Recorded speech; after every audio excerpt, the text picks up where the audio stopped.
Hey, what's going on, everybody? Samuel Akem here, and I'm back with another one. I appreciate you guys for tapping into yet another Akem'S analysis. We got a great video for you all today. I got some really good topics for you guys. Obviously, Montana just had their program or their pro day today. We are going to be reacting to those numbers. UC Davis and Sac State had their joint pro day earlier this week as well, so I'm going to be talking about that. Montana State got a massive commitment. Flipped them over from an FBS school, so we're going to talk about that. I also want to talk about Coastal Carolina. They're not charging for concessions anymore. Should more schools look at doing this? I don't think they can. We'll talk about that. Sacramento State made a very big announcement this week. The whole FCS world has been waiting on this announcement, so we'll give our thoughts on that. A head coach at Grambling actually had a great idea for NIL and the transfer portal. I want to hear what people think about that. And then we're going to talk about a few other things, but thank you guys so much for tuning into the channel. Make sure you guys hit the like button. Make sure you guys hit the subscribe button. Make sure you guys leave me a comment down below. Please remember, almost 80% of you guys who are watching my channel right now are not subscribed to the channel, so please hit that subscribe button. It helps out a ton. If you guys notice, I am in a new room now. I'm at a new location, got a new office, and the scenery is looking a little different. So thank you guys for tapping in the channel. We will get straight into it. Okay, I figured that initially I wanted to talk about the Montana Pro Day first, but we are going to save that for the second segment. I first want to talk about Jackson Presley, the QB out of Glacier, Montana, actually Kalispell, Montana, Glacier High School. Skyline Sports tweeted about it, and Jackson Presley, the QB at Kalispell Glacier, and one of the highest rated prospects the state has recently seen, flips his commitment from Boise State to Montana State headed into his senior year. Hashtag MSU Bobcats football. That is Skyline Sports or Colter Nuanez. Please go follow the Skyline Sports Twitter account. Go follow Skyline Sports on YouTube, all of that good stuff. Man, I tweeted this, but if you didn't see my tweet, I'm going to say it right here. I think this is absolutely the best case scenario for Montana State after the loss of Tommy Mellott. I mean, Tommy Mellott, multiple-time All-American, multiple-time national championship game playing quarterback. He never won it, but he played in the national championship multiple times. Phenomenal winner, phenomenal athlete, phenomenal leader. I mean, just the works. Great in the classroom, great character guy. I mean, I don't know him personally, so I feel weird calling him a great character guy, but I've never heard, there's never been any blemishes on his record publicly. So, amazing athlete. To replace somebody like that, you got to bring in a heavy hitter. And now, obviously, Jackson Presley still has one more year left at Glacier High School. Funny enough, I was just in Kalispell today, saw Coach Bennett, saw Mark Dennehy, the AD at the school. Man, I love the culture at Glacier. I love what they got going on with their football program. They do a lot of things right. They have a ton of coaches, and if you don't know anything about Montana high school football, I feel like there's about 5, 6, 7, maybe 7 coaches on a coaching staff. With Glacier, they got like 2 coaches per position group. Got my guy Evan Epperly, my former teammate out there, coaching with Glacier as well. But, I mean, now there's a few things to consider with Jackson Presley and his commitment to Montana State. First things first. If you're looking to ingratiate him into this offense, if you're looking to build around him, he is not Tommy Mellott.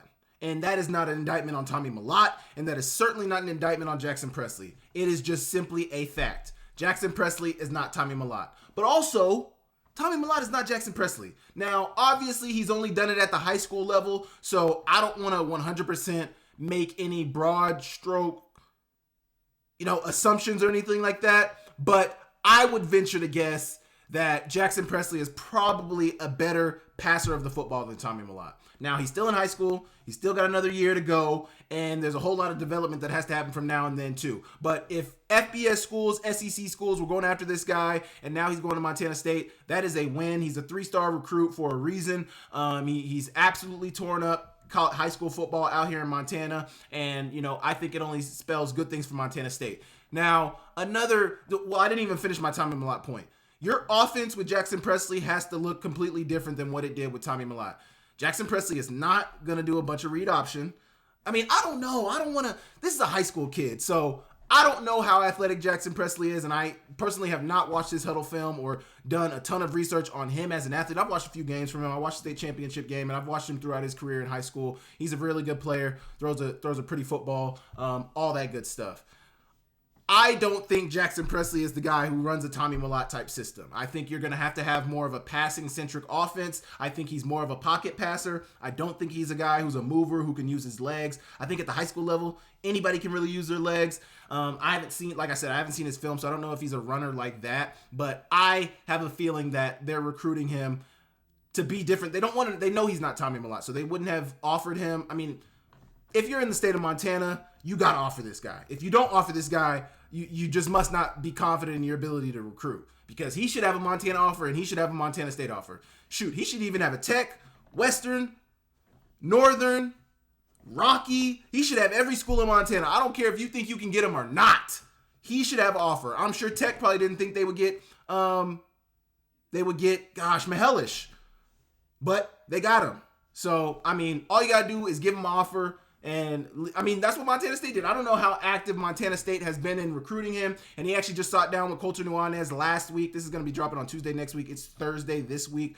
He actually sat down with Colter Nuanez last week. This week currently for me, last week for you guys. So go check that out. I'm sure you can collect a bunch of answers on what led him to commit to Montana State and all that good stuff. But, you know, Boise State is also obviously a school that just played in the FBS in the college football playoffs. Ashton Jenny, they got a first round running back on their team. I mean, the works. They look really, really good. And I'm sure that kind of upped, and this is something that somebody else was saying to me, I'm sure that kind of upped their recruiting profile. You know, a lot of more high level recruits are probably looking at Boise State as I don't know if I call it a destination school, but probably a school where it's like, I had an offer from them. I wasn't really giving them any play before. Now, you know, things have changed. They look pretty good. I'm sure Boise State has really good facilities. I mean, maybe I want to go to Boise State. I don't know. I would really say go watch the Colter Nuanez interview to really see where Jackson Presley stands on everything. But if you're asking for my thoughts on it, I really think this is a great move for Montana State. This is why you give the offer, because if circumstances change, and this is why you continue to recruit guys like him, especially when he commits at such a young age. I think he committed as a junior. He committed I think it was before his junior season last year. This is why you continue to recruit guys like this, because if situations change, circumstances change, if they have a change of heart, if they start to, you know, you never know what could happen. You never know if something familial could come up. You never know what's going to happen. That's why you continue to recruit, especially the guys in state. And Montana State did just that. Now you see he's switched his commitment from Boise State to Montana State. And man, big time win for Montana State. I mean, this just continues the wins that Montana State has had in state in terms of recruiting. Obviously, Montana won with Junior Bergen. Montana State won with Taco Dowler, Rylan Ort.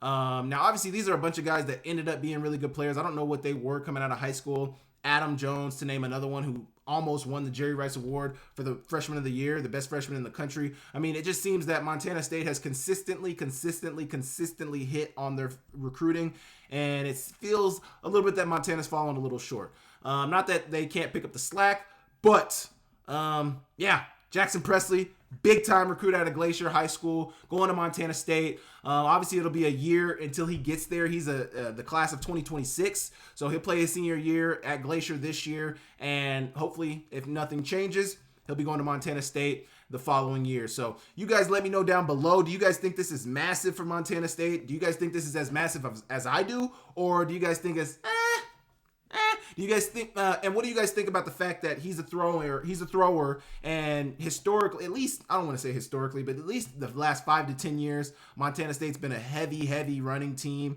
Do you guys think that'll play any factor in getting, you know, changing the offense, or what do you guys think? Because I think Chance Wilson is kind of like a tweener. I don't know how well Chance Wilson throws.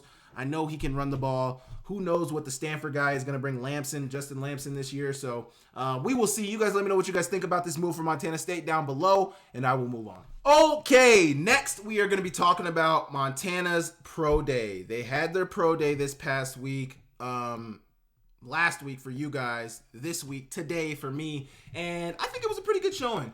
I mean, I think the fact that they have a indoor facility now definitely changes things. I think that makes it much better conditions for these guys to run in. I remember my pro day, it snowed the night before my pro day. They actually had to plow the field the morning of our pro day. It just wasn't ideal circumstances. I remember Keenan Curran, his year, I think he came out in it would have been the year of 2019 he came out. They literally ran their 40s in the I don't know if you call it AstroTurf, but the turf that they have, if you've ever been in the Champions Center, they ran their 40s on that turf. So Montana has come a long day with pro day, with like the pro day conditions, and I think that really helped out a lot of these guys. So first we got Junior Bergen on here at 5'9", 184 pounds, 9-inch hands, 72 wingspan, 17 on the bench. I think is really, really good for Junior Bergen. They said that would be, they posted that would have been third at the combine this year in receivers. I think that's really good. 36.5-inch vert. I think that's honestly really solid for him.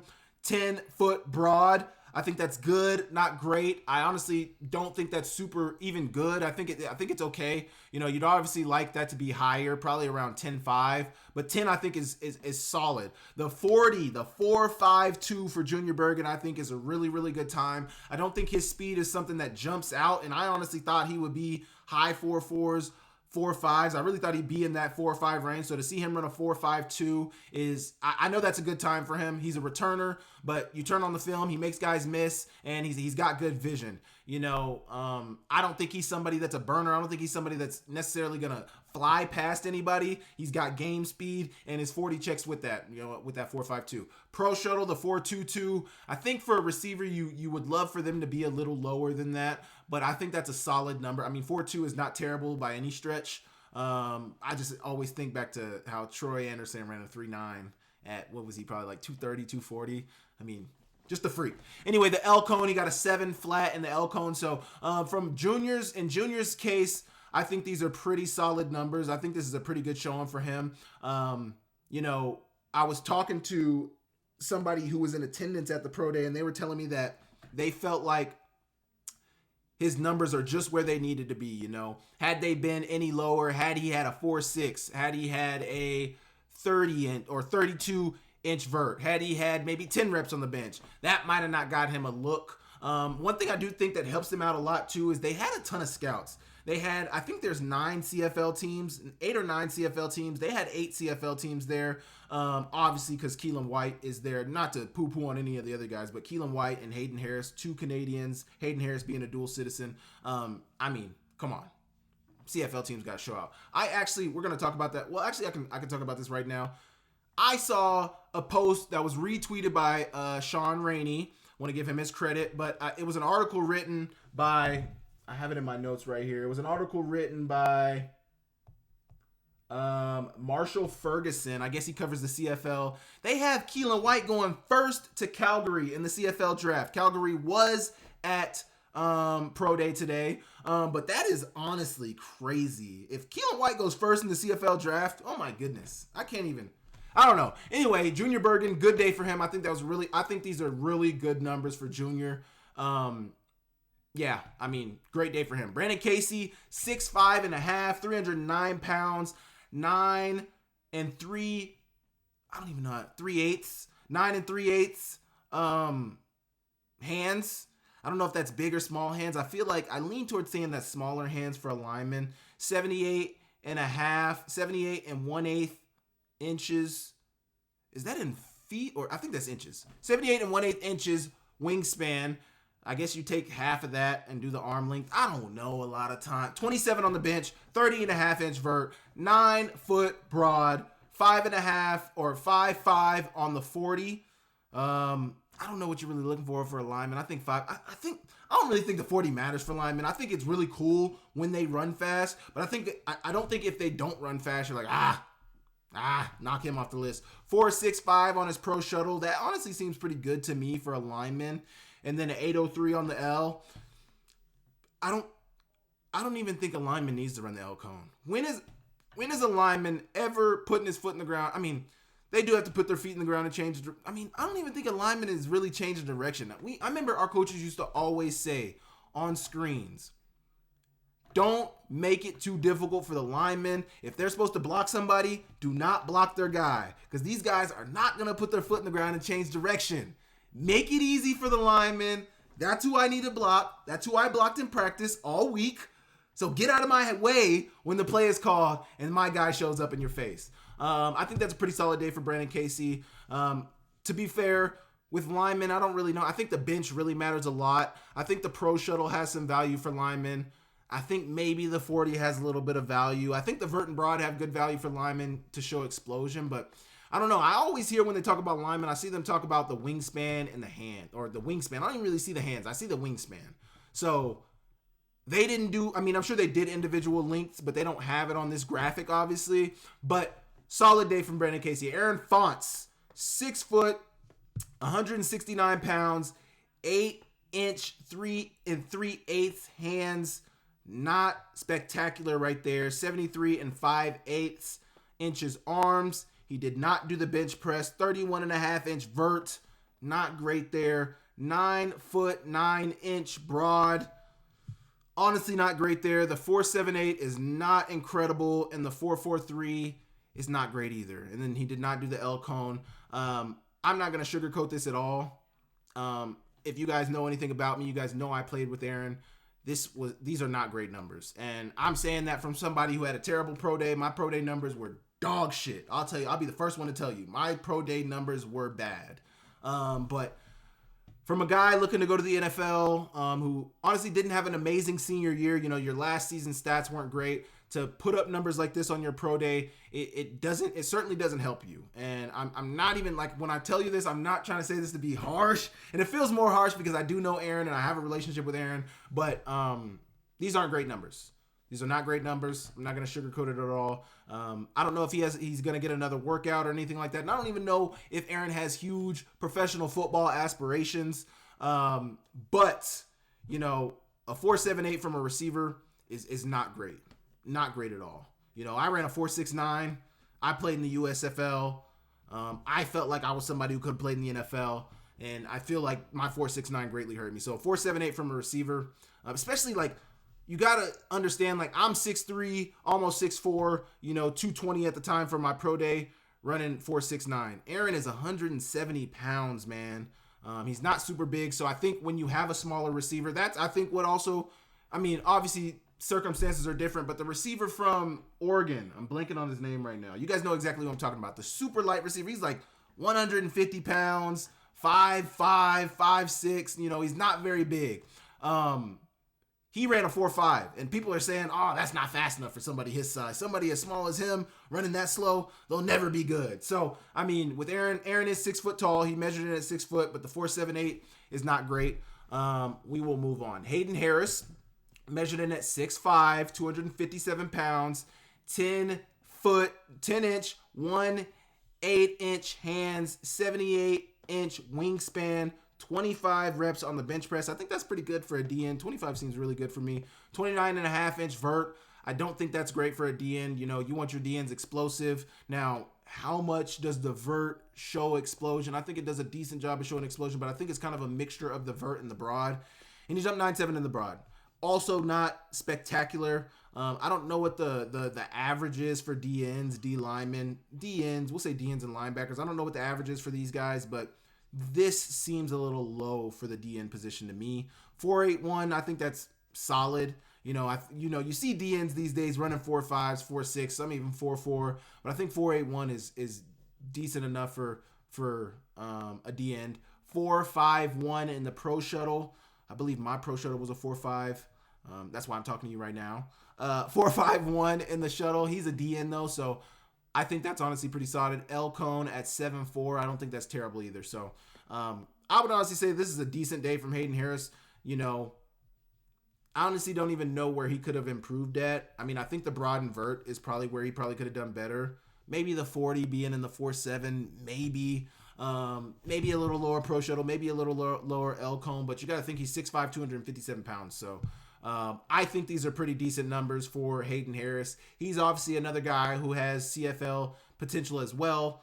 He's a pretty highly rated CFL prospect. I think he's top 15. Last time I checked, he was like 11th, the 11th rated prospect. But Decent day from Hayden Harris. Nick Osmo. Now, I think Nick Osmo had a pretty solid day. 5'11", 223 pounds, 9" and a quarter hands, and 72 3/8 arms.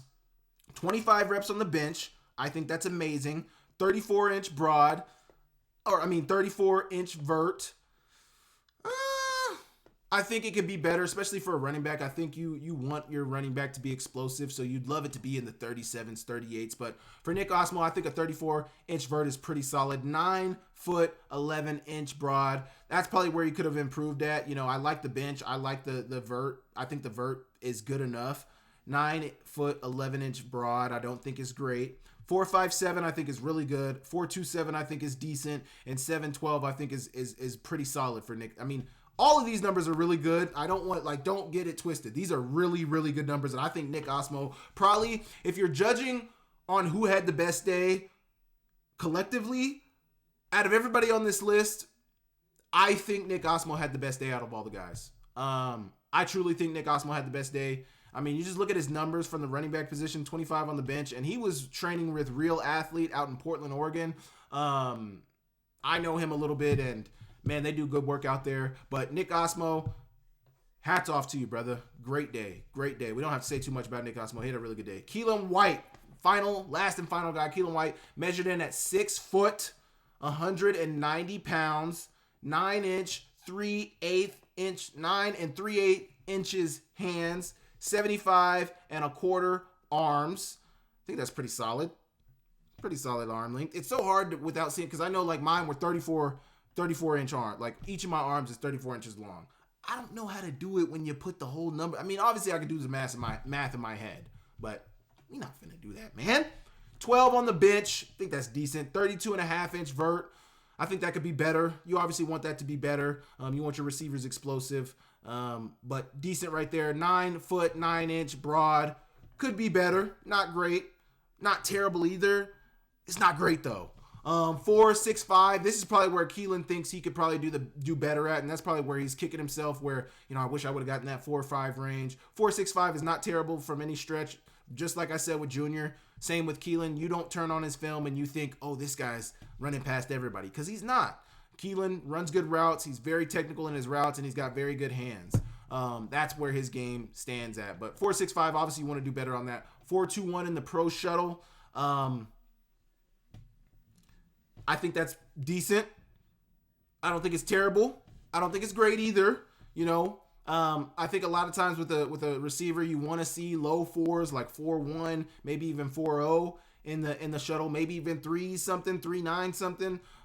So, but it's not terrible. 4.21 is not terrible from any stretch. I mean, line, finish. It's a quick drill. 4.21 is not terrible. But I think, and this I think is a really good example of Keelan's game. A 6.78 in the L cone. His change of direction is very good. He can stop on a dime, put his foot in the ground, change direction. That 6.78 is exactly what you see when you turn on Keelan White's film. So that is the Montana Pro Day. I would say Nick Osmo probably had the best day out of all the guys. Obviously, they're judging each other on an individual basis. I think it's a pretty decent day from all these guys.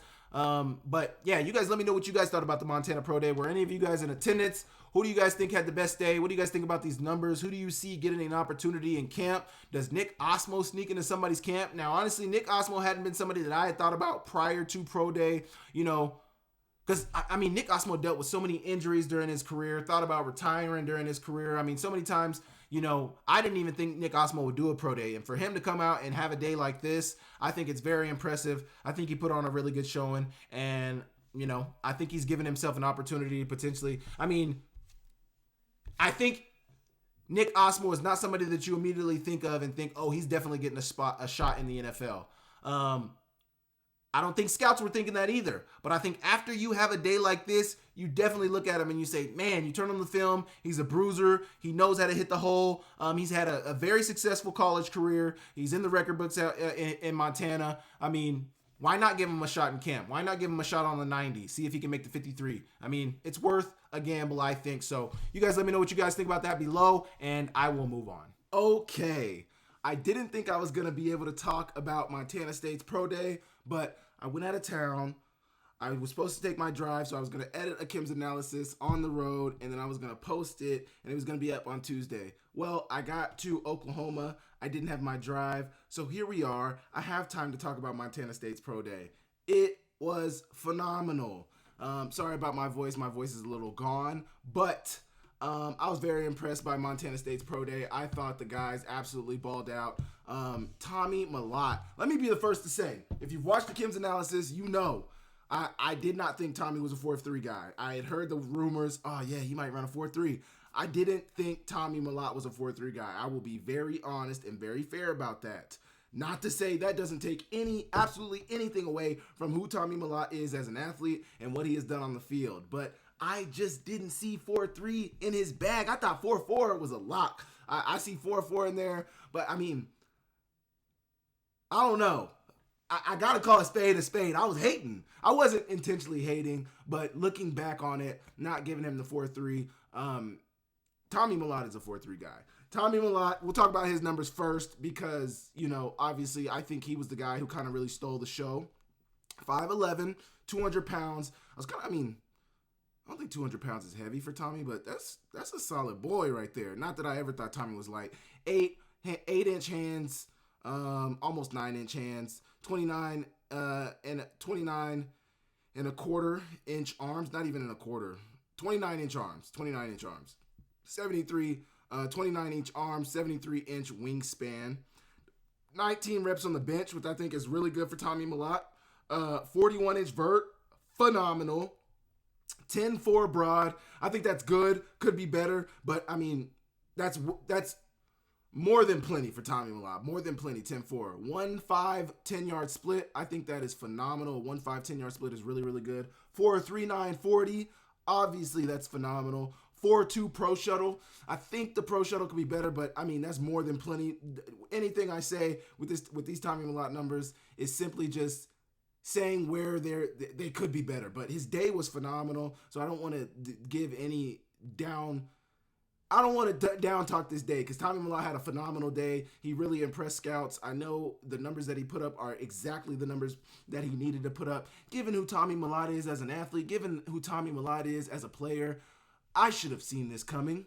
Then a 6.93 in the L cone. I think that's really good. I mean, Tommy Mellott balled out. He had a 9.5 and above on his RAS score. As a quarterback, it was like a 9.2, but as a receiver, he had like a 9.68 on his RAS, which is a relative athletic score. That's really a metric that I don't know necessarily if NFL scouts and evaluators, talent evaluators are really looking at it, but I know the RAS is something that a lot of people in the draft community, a lot of people who project NFL players kind of look at that number to see where a guy falls on athleticism. Now, is it 100% accurate on predicting NFL success? Not necessarily, but it's similar to the combine numbers. It kind of gives you, so let me see.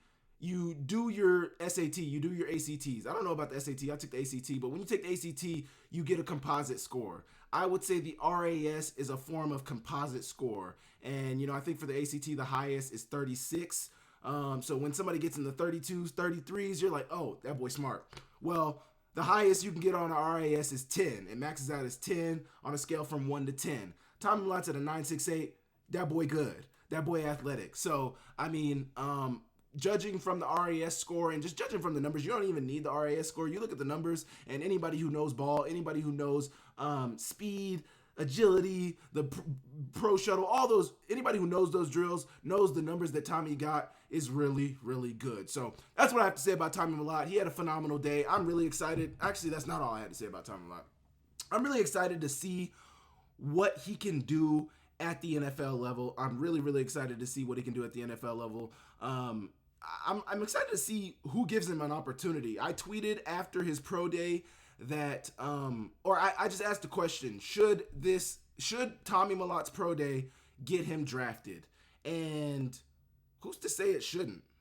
Who's to say it shouldn't? Now, obviously, he was successful in college. I think the Julian Edelman has been getting a lot of attention because Tommy Mellott really I guess that was a player that he looked up to as a kid. That's something he said in an interview after his pro day. So given that fact, but also their stories are very similar. Julian Edelman was a quarterback in high school. High school and college. Tommy Mellott, quarterback, high school, college, and now to go to the NFL level.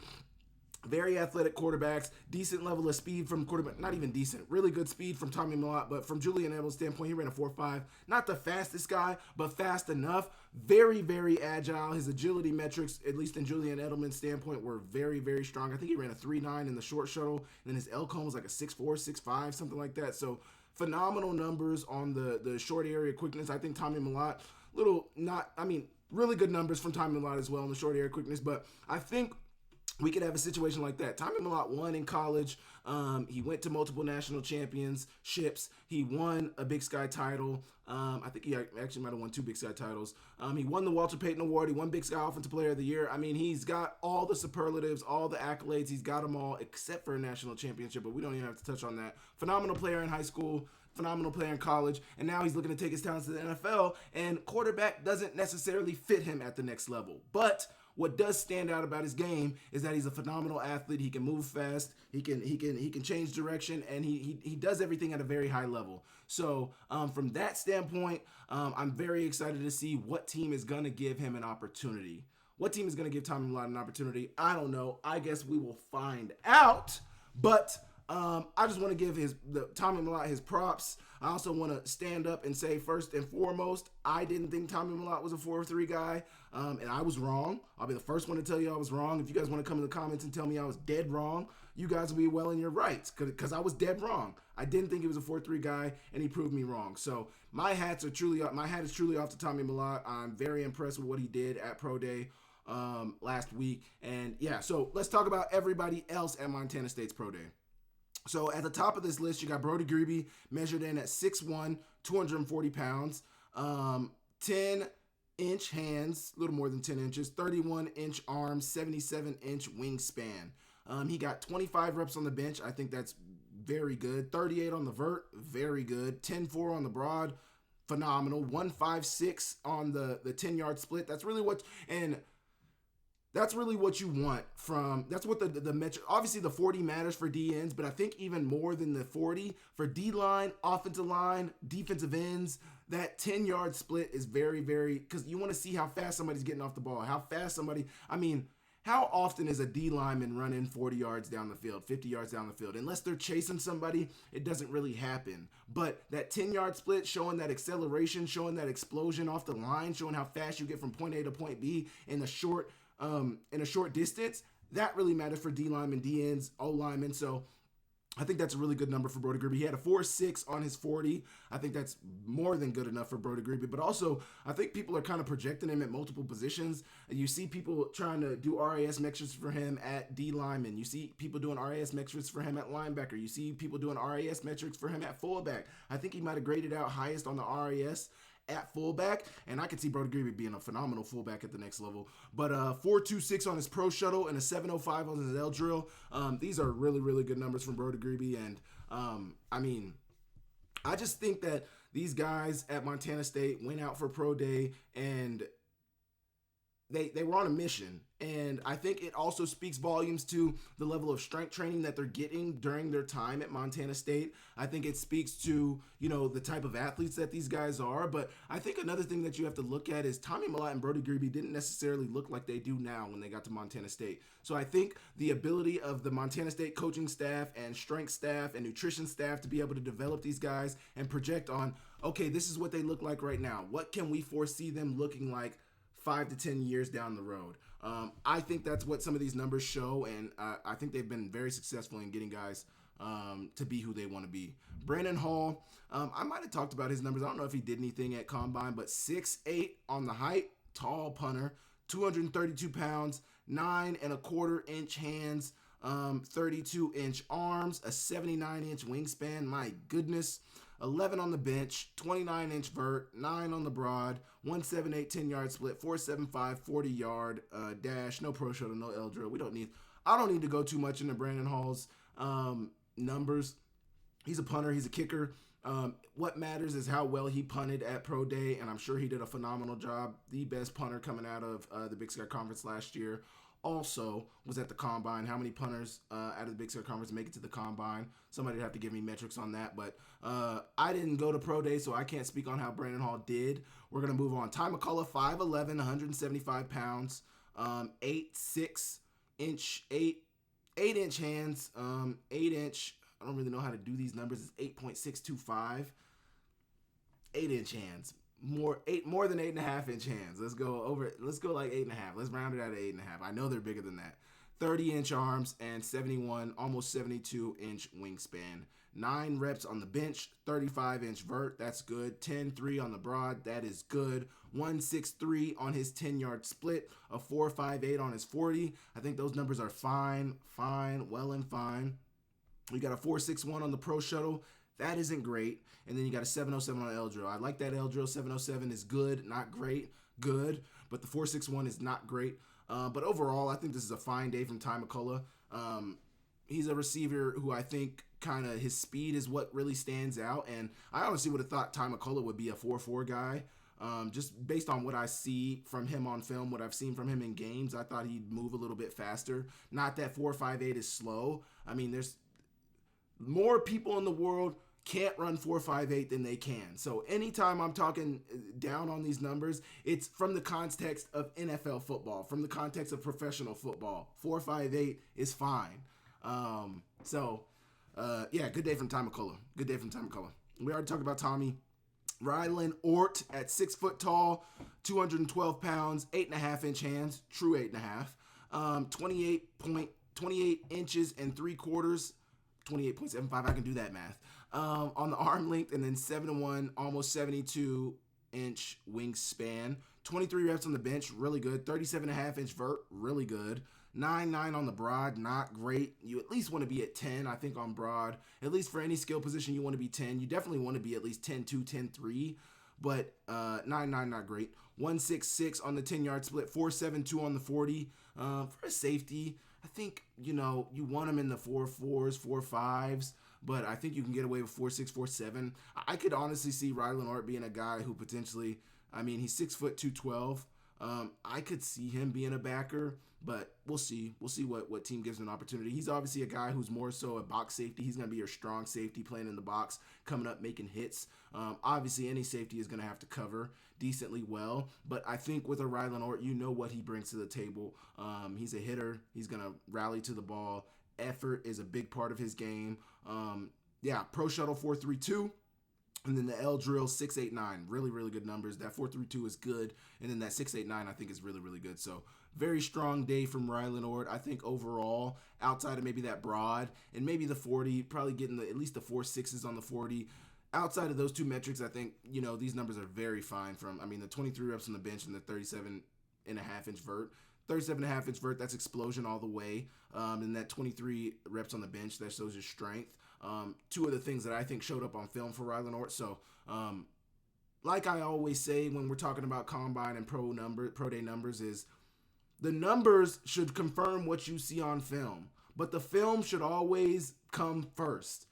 Now, when you get a discrepancy with what you see on film and what the numbers tell you, then that's when you start to look a little deeper. But the numbers should already confirm what you see on film. So if a player isn't fast on film, you shouldn't expect them to run a fast 40. And then if they don't run a fast 40, you shouldn't hold it against them.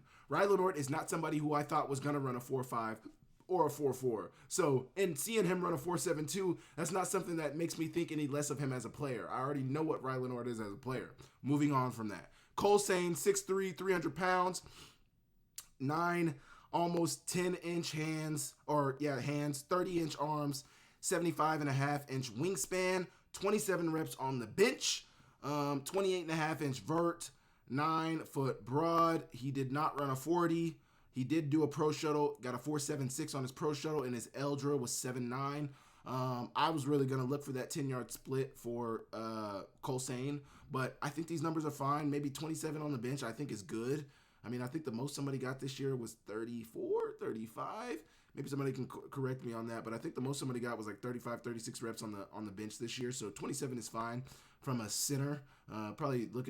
Teams are probably looking at him as a center guard. He is a little undersized at 6'3", 300. That's not necessarily undersized, but I mean, offensive lineman in the NFL like 6'5", 6'6". So, but he's tall enough. I think the arm length is really where you get him at 30-inch arms. I know that was something that they were talking about with Will Campbell, the tackle coming out of LSU, projected to be like a top 10 pick. People were talking about his arm length, and honestly, it's funny because his arms were short at the combine, and then he gets to his pro day, and his arms are where they want them to be. But Cole Sane having 30-inch arms may be something that people can downplay about his game, but looks like a fine day for me from Cole Sane. Marcus Weir, somebody who I like. I think a lot of people are projecting could be drafted in the last maybe four rounds of the draft, 4th, 5th, 6th, and 7th rounds. 6'2", that's really where you get Marcus Weir at. He's like people looking at him at a guard. Maybe a center. I don't know if Marcus Weir can play center, but I know guard is where he premiered at in 2024. But 6'2" is a little short for sure for one of your linemen. 300 pounds is what it is. 8 and 3-inch hands seem like small hands. I mean, I have 11-inch hands, so I don't really know what you're looking for in somebody's hand length. 31, almost close to 31.5-inch arms. 77.5, close to 77.5-inch wingspan. 29 reps on the bench. I think that's really good. 34.5-inch vert. I think that's phenomenal. 9.6 on the broad. I think that's good for a lineman. I mean, you don't expect a lineman to get 10 on the broad. I mean, I think 9, more than 9.5, maybe even more than 9 for a lineman on the broad is good. They're having to push that big body across the field. 172 on his 10-yard split. That seems really good to me for a lineman. I mean, 178 for, Brody Grebe got a 156 on his 10-yard split. So Marcus Weir getting 172. Marcus Ware getting 172. I think that seems pretty good for me, especially for an offensive lineman, 300-pound offensive lineman. 5.15 on his 40-yard dash, the full time. 4.91 on his pro shuttle. 8.15 on the L drill. I do not care about those metrics. The 40, the 10-yard split seemed good to me. The vert seems really good to me for a lineman, 34.5-inch vert. 29 reps on the bench seems good to me. I think the arm length will probably be a little better, but, I am not a talent evaluator, so I'm not counting this against Marcus Weir. I know what the film tells me. Marcus Weir is a dominant player down from first down to fourth down. He's a dominant player, so that is what's going to rule my decision. But obviously, I'm not in the room with those executives, so I'm not making that decision. Last one, we got Cleveland Thomas Jr., 5'10", 193 pounds, 9'6", almost not close to 9.5-inch hands, 31-inch arm length, and 73 and 3/4 inch arm length, or 73 and 3/4 inch wingspan. 18 reps on the bench, 37 on the vert, really good, both of those. 9.9 on the broad. Would love that to be better. Cleveland Thomas is a receiver. 1.6 on his 10-yard split, 4.51 on his 40. I like that number. 4.5 is a good time. 1.6 is a good 10-yard split. I think at a receiver you want him in that 1.5 range, but I think 1.6 is good. 4.51, that's a good 40 time. 4.42 on the pro shuttle. I like that. Obviously, you'd love it to be in the low 4s, but 4.52 will get the job done. 7.13 in the L drill is decent, not great. Same with that 4.42. It's decent, not great. But these are good numbers. Let me tell you once again, these guys are 5% of the population who can hit these numbers. There's a whole host of people in the country, in the world, who cannot hit these numbers. There's many, many less of these guys who can hit these numbers. So take everything I'm saying with a grain of salt. I am not trying to downplay these guys. I'm only talking about them as it pertains to the NFL. But that's all the guys from Montana State's Pro Day. I think it was a phenomenal day for Montana State's Pro Day. I think they showed up. I think they showed out. I think all of them kind of exemplify kind of the weight training, the strength training, the speed training that's going on at Montana State. I think they're on an upward trajectory with the way they develop players, the way they develop talent, the way they bring their players from point A to point Z at the end of their college career. I think that's also been exemplified in some of the guys that they sent to the NFL.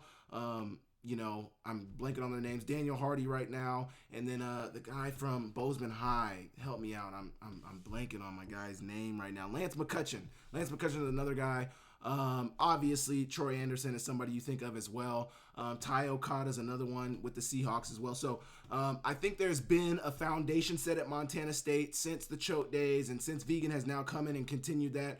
They're starting to build a culture. The culture's built, but I'm saying they're starting to build a reputation for an upper tier FCS school, one of the better schools in the Big Sky Conference, the best school this past season in the Big Sky Conference, a national championship contender, but also a school that is going to have guys and send guys to the NFL. So with that, the scouts start to resonate with that school more. And it's like, even if we don't have any guys that are graded necessarily right now, we are going to go check out Montana State because this guy came out of Montana State. This guy came out of Montana State. We got this gym out of Montana State. So great day for Montana State on the pro day. You guys let me know what you guys thought about Montana State's pro day. Were you guys on the same line of me, low-key hating on Tommy Mellott, not thinking he could run a 4.3, or did you guys see the 4.3 all along? I did not. I thought 4.4 was definitely in his bag. I didn't know if 4.3 was in his bag. I am so happy that he proved me wrong. You guys let me know what you guys thought about Montana State's pro day down below, and I will move on.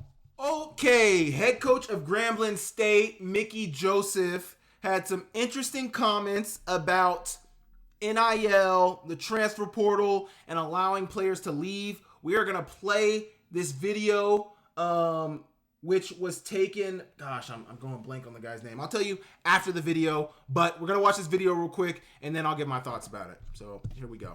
We understand. I think the kids understand if they're here and if they're sophomores and they have a big year and a group of 5 or a power 5 approach them and they have the finances to pull them out of there and I can't match the finances, then you know what? They're going to go. That's part of it. Coaches been doing it for years. So we shouldn't get mad as coaches when these kids make decisions to take care of their family. Because like I said, I'm going to say it again, coaches been doing it for years. But I also think there need to be a buyout.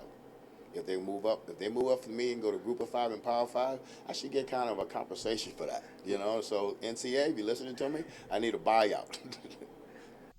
I honestly don't hate this idea one bit. I think this is an amazing idea. Coaches get bought out. I mean, everything he said in this was perfect. Coaches do it all the time. Why would we be mad when the players do it? The players are trying to feed their families. The players are trying to put food on the table. Some of these players are taking care of their families. Some of these players got to bring a check home, bring food home, put food on the table for their families. I mean, times have changed, so the rules have to change. Mickey Joseph just laid this out perfectly.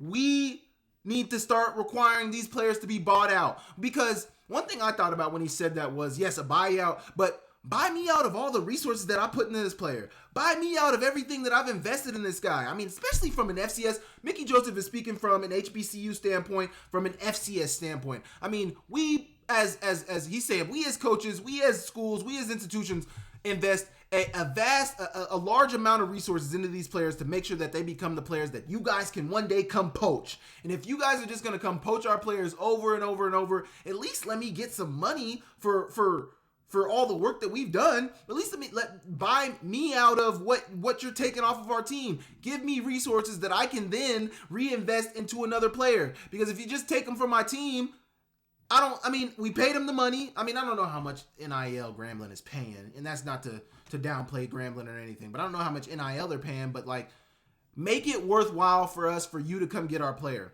We are all for players leaving. We are all for players going early, but there needs to be a give and take. You're just taking from us and not giving anything in return. And now, NCAA, please hear me. Take our players. Take them. But it's going to come at a cost, especially if it's one of these bigger Power 4 schools. And I'm not trying to get turned up about the Power 4 because I love watching FBS football. I love the college football playoff, but I'm an FCS guy at heart. So if one of these big Power 4 institutions is coming to take one of our players, make them compensate us because they got the money. And if they tell you they don't, they're lying. Make them pay us to take our players, and everybody's going to win.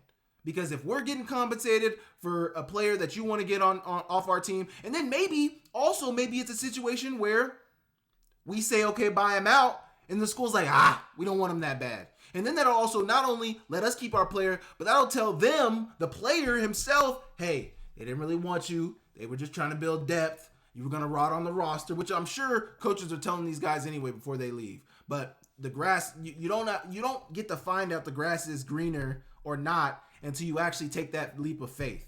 Because the grass is green where you're at. You're not going to find out if the grass is greener at an FBS school until you get there and lay in that lawn and see what that grass is like. But I love what Mickey Joseph just said. I mean, I think this is amazing. I don't know what the framework for that would look like, but I think this needs to be the model. I truly think that needs to be the way. Compensate me. I don't care if you take our players. Mickey Joseph said, coaches do it all the time. We are not in the position to get mad at players for doing exactly what coaches have done for years. But when a coach leaves, if they leave before their contract is up, if another institution wants to take them, they are going to pay the buyout. Every contract has a buyout in it. Bill Belichick signed to North Carolina. He still has aspirations to coach in the NFL. They put a buyout number and a buyout date on when the buyout would be this, whatever. They put language in the contract that said he can be bought out before this date if he gets a job at the NFL. Do that. They do that for coaches in college football. Do that for players in college football.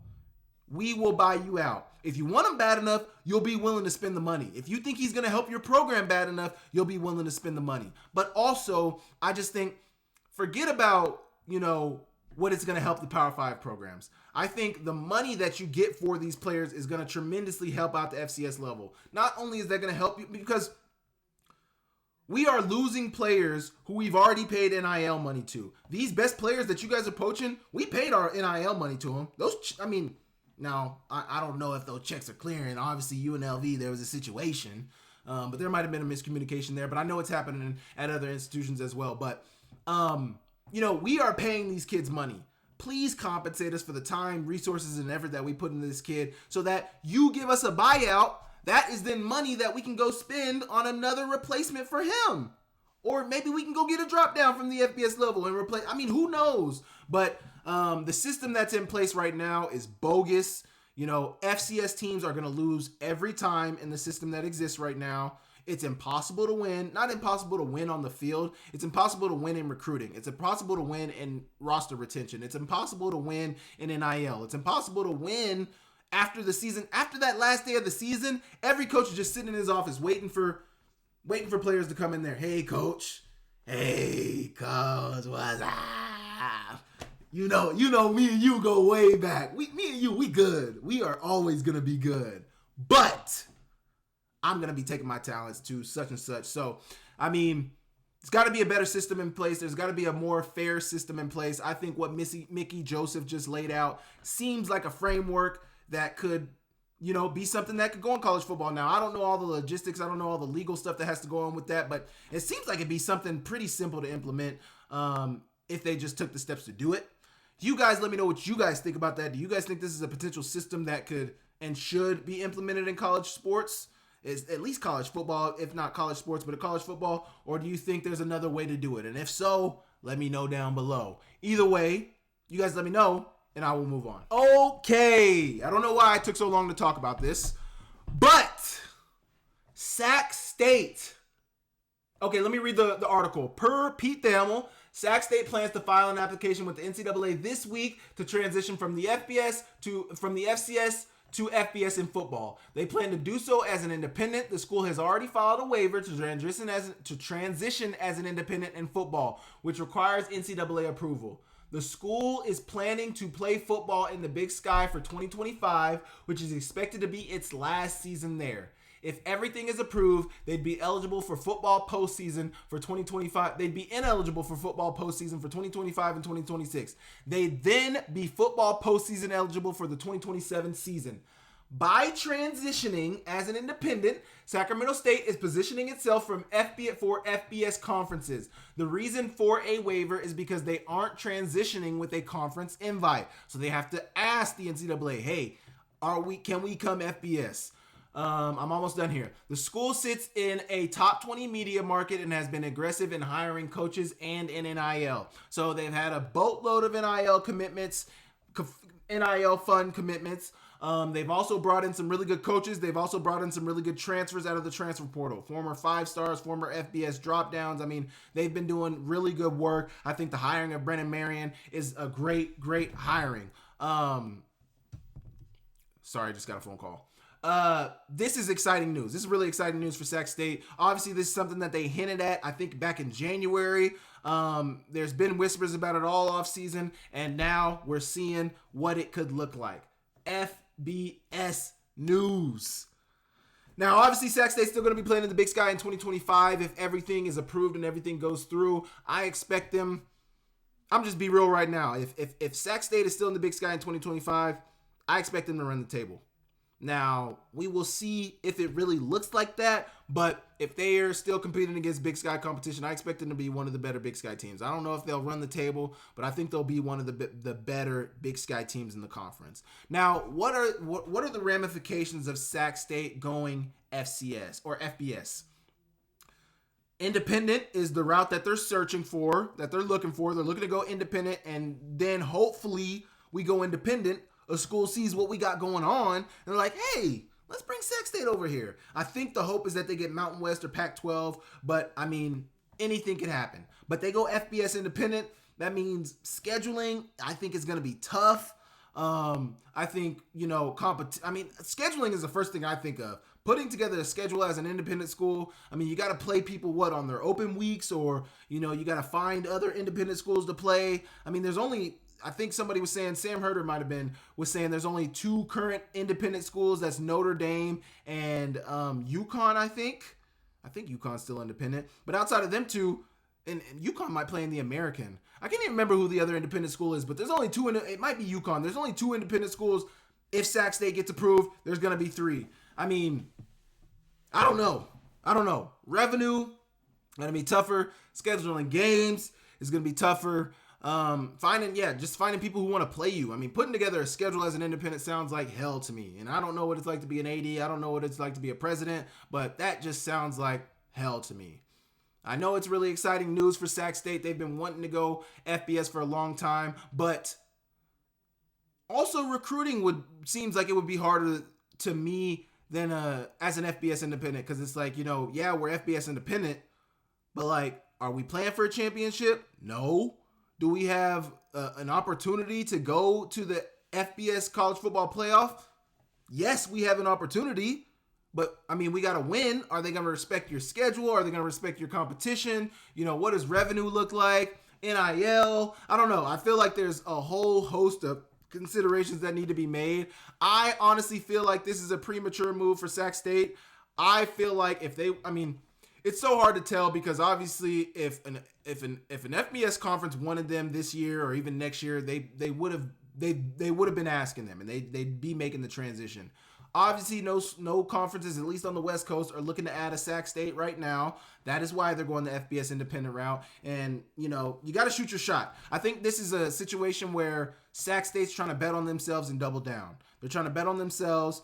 We know how difficult it is to be an FBS independent. We understand what comes with being an independent, but if we trust the vision, we trust the process of Dr. Luke Wood and all the administration at Sac State, we will eventually be in an FBS conference. Hopefully the Pac-12, hopefully the Mountain West, but I don't know. We'll see. But I think this is very exciting news. I'm very excited for Sac State. I'm very excited to see how they play this year.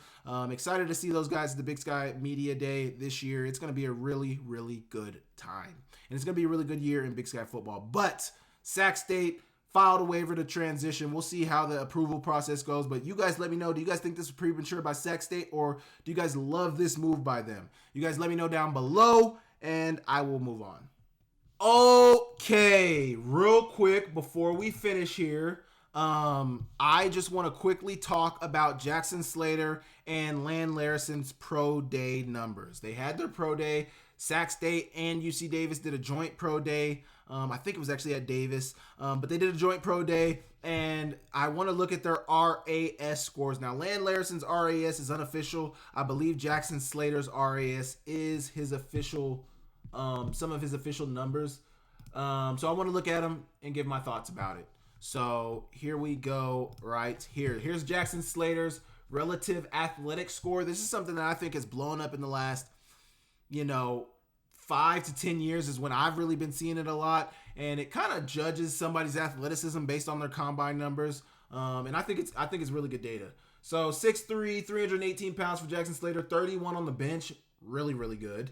5'1", 140, really good. 2'9", 40 yards, 20-yard split, really good. That 178, 10-yard split, I know that's good. A 10-yard split. And that's why when I was talking about the Montana numbers, it was kind of hard for me to kind of give an idea of what's good and what's not.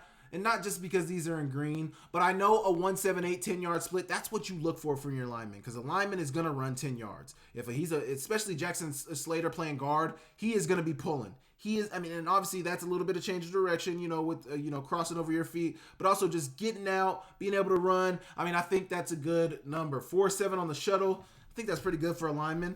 What did Brandon Casey have? He had a 4.65? I think he had a 4.65. So damn, Brandon Casey's number is really good. And then a 7.7 on the 3-cone. I mean, I don't think I think the shuttle, if anything, matters more for a lineman. I don't think the 3-cone matters at all for an offensive lineman. 32.5-inch vert. I think that's really good. And 9-foot broad. I think that's good. Jackson Slater had a good day. He was actually also somebody who was at the I believe Jackson Slater was at the combine. I'm almost certain that he was at the combine. And these also might be his combine numbers. It doesn't specify on here, but Jackson Slater is somebody who has been rising on people's boards. I think he can go as high as like the second or third round. A lot of people have been buzzing about him. He had a really good day. I believe he was at the Senior Bowl, might have been the Shrine Bowl. He was at one of the All-Star games. He had a really good day. He was already on people's radar from his junior season at Sac State, but good junior year, good senior year, balls out of the All-Star game, has a good combine day, has interviewed well, and then has a good pro day. I mean, everything is just shaping up for Jackson Slater to be a second, third, fourth round draft pick and making the team very happy. So good job, Jackson Slater, on the great pro day. Impressive from Jackson Slater. So now I am going to pull up Larison's numbers if I can find them. If you guys didn't notice, I have a different, you guys probably can't see it, but I have a different screen setup now. So my screen historically has been to the right. Now it's to the left and slightly above. So dealing with that. But we got Larison's numbers right here. Now this is unofficial. I saw on the Sacramento Bee reported that he ran a 4.6 in his 40. So I think it probably falls somewhere around there. I think he's probably around the 4.5 range. I would say probably mid to high 4.5s if I had to guess. But you got the 4.46 here. Some scouts probably had him at a high 4.4. Some probably had him at a 4.5. Some probably had a 4.6. I don't know how accurate the Sacramento Bee is. I would hope that they do their due diligence, but I couldn't confirm the number from anybody. I did see a video, and somebody who took a video at the UC Davis Pro Day had him at a 4.46. So 4.46, 4.5. He's a 4.4, 4.5 guy. Shuttle 4.18. That's really good. 3-cone 6.96. That's really good. The vertical 35.5. I honestly think that's pretty decent. It says good on here from the RAS score. I think that's pretty decent. Good, decent, good, same thing. 10-foot broad. Good. Like I was mentioning with some of the Montana guys, you would love for, any skill position player to be in the 10.5 range or above. You really want to see that explosion in that broad and vert. That's why you want them above like a 38 vert, past a 10.5 broad. Those are really the metrics that you're looking for. 6 foot tall, 215 pounds, 21 on the bench. It says good. I think that's pretty solid. 6 foot probably, 6 foot I think is good height for a running back. 215 seems solid to me. Everybody can't be Derrick Henry out here. 21 on the bench. I think that's pretty solid. 21? I think 21's good, but you got to block D tackle sometimes. Sometimes you got to block linebacker. A lot of times you got to block linebackers. I think you'd love to see maybe 25, but linemen are hitting 30. So come on. 21 is really good, but I think this is a pretty solid day from Larison. I really don't see Larison getting drafted, and that's not an indictment on his game. If you've watched my breakdown, if you watched my interview with him, I think Larison is one of the most underrated backs coming out of the FCS this year. I got him rated as my number 2 FCS running back, right behind Shunderick Powell, who I think is the full package. But I think some team is going to get Larison. I think he's going to play in the NFL for a very long time, and I think he's going to make a team very, very happy. If you just watch Larison play the game, great receiver out of the backfield, great running back. You can put him at the Wildcat. He can play special teams. He can kick return. He can punt return. I think he's just such a Swiss Army knife. And I think people say that about players way too much. Tyler Warren, Swiss Army knife. I agree with that. Larison is an offensive Swiss Army knife. He can do it all. He played quarterback in high school. He wasn't the best quarterback. He ran the ball mostly, duh.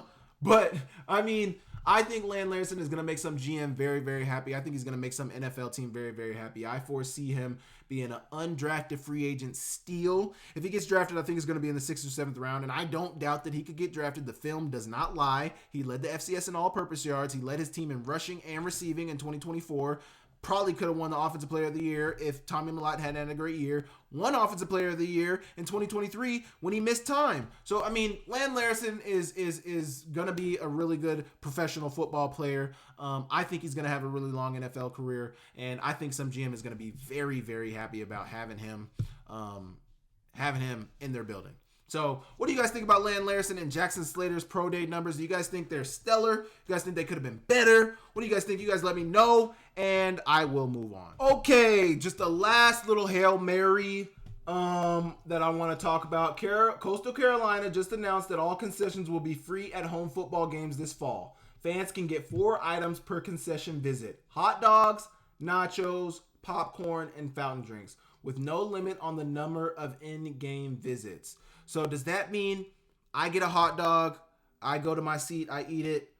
Hey, I want another glizzy. Does that mean I can go back to the concessions and get another one? First off, I want to know what sparked a move like this from Coastal Carolina. What made them want to make their concessions free? I mean, I feel like that is a tremendous piece of somebody's budget, a school's budget. Maybe they're trying to up attendance at games. I mean, I don't know. Because, I mean, just because you go to the game doesn't mean you have to buy concessions. I'm sure not everybody at games is buying concessions. But also, I mean, I don't know. Because I feel like this stuff, I mean, you go to a football game, I get a hot dog and a water, I'm probably spending $10. Let's be real. $5 for the hot dog, $5 for the water. Or maybe $8. $3 for the hot dog, $5 for the water. I mean, it just seems like these schools are making such a tremendous amount of money on concessions.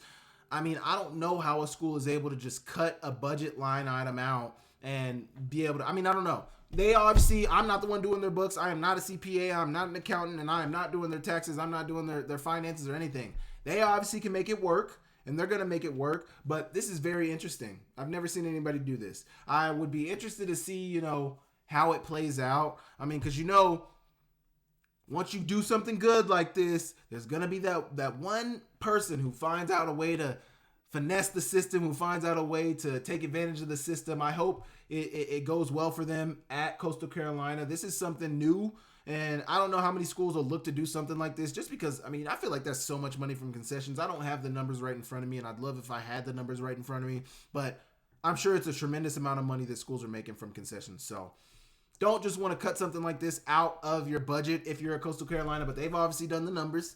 They obviously know it's going to work. So what do you guys think about Coastal Carolina doing this? Does that make you guys a Coastal Carolina fan? Do you guys think this is going to work? Do you guys think about the financial implications like I do? Where does you guys' mind go? You guys let me know down below, and I will move on. Okay, I want to thank you guys so much for tapping into another Akem'S analysis. Like I said at the beginning of the video, I might not have mentioned it at the very beginning, but I am recording this on Thursday, going out of town. Unfortunately, I'm not able to do, I will react to Montana State's pro day numbers next week. So on probably 2 weeks from now, from where I am now, 2 weeks later, I'm going to do my Montana State reaction.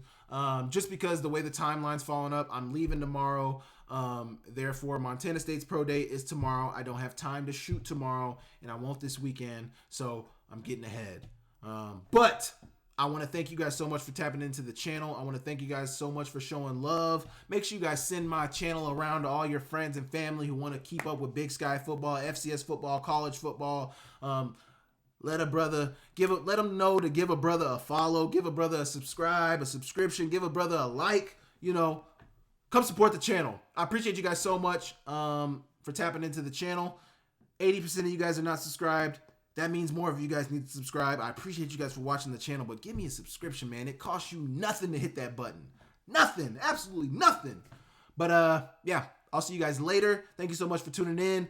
Catch you